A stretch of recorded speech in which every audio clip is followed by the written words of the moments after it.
The heaviest loss of life was on board the Chinook helicopter that was returning from a pre-dawn raid targeting drug smugglers. The chopper had just picked up Special Forces soldiers after a firefight that had left 14 insurgents dead. 7 U.S. soldiers and 3 civilians working for the Drug Enforcement Administration died in the crash. Another 12 Americans were injured. The survivors were rescued by a second Chinook on the same mission. CBS News has been told that an operation has been mounted to reclaim the bodies of the dead and secure the wreckage.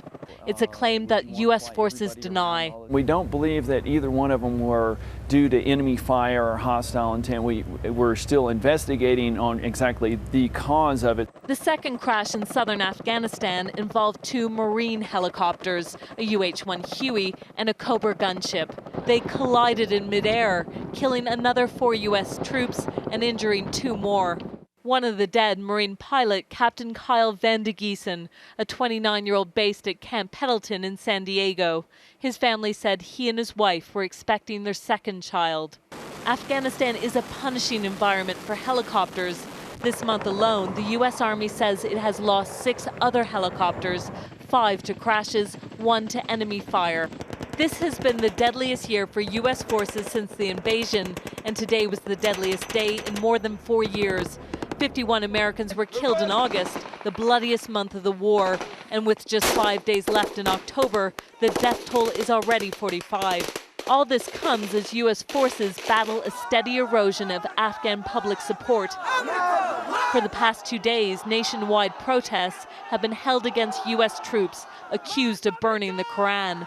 It's an accusation that U.S. forces deny and blame the Taliban for whipping up anti-American sentiment. The Americans killed in the helicopter crashes were not the only U.S. deaths announced today. The Defense Department says that another 2 U.S. soldiers were killed after coming under attack in a roadside bombing. Mandy Clark, CBS News, Kabul. Lara Logan is our Chief Foreign Affairs Correspondent. Good to have you here this evening. You've been working your sources on this all day long today. What have you been able to discern about what happened in these big helicopter crashes? Well, the U.S. clearly doesn't want to indicate that even the possibility of hostile fire at this point. They say they're still investigating.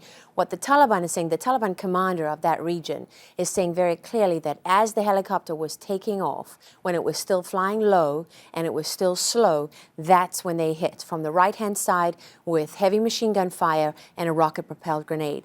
That seems to be consistent with what's happened here. The evidence, the facts as we know it, are that there were a number of survivors.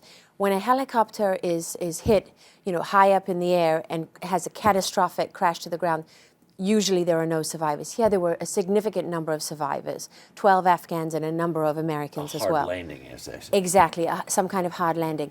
Also, the helicopter in question was being flown by Special Operations Forces. They are the best pilots the United States has. They don't normally have accidents. And for them to be involved, they fly only at night. Afghanistan is one of the most difficult countries in the world to fly at night. It's quite extraordinary. So that tells us what the indications are that this was a complex ambush, although not confirmed by the U.S. military. Lara Logan, thank you.